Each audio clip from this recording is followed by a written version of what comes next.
আজকের এই বিক্ষোভ মিছিলে সমাবেশের সম্মেলন আবু হাসান বক্কর সহ মিছিল আছেন তাদের সবাইকে ধন্যবাদ জানাচ্ছি। এখান থেকে বিদায় কামাল আমাদের আজকের সমাবেশে সম্মিলিত হবে।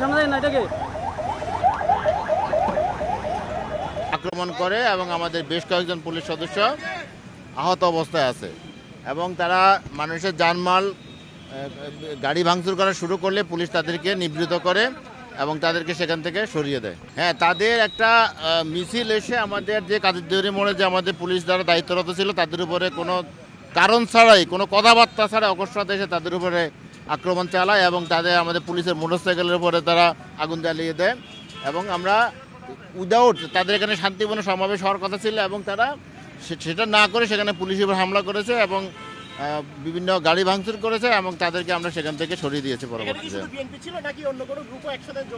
না, তাই তো বিএনপির কর্মসূচি ছিল এখানে।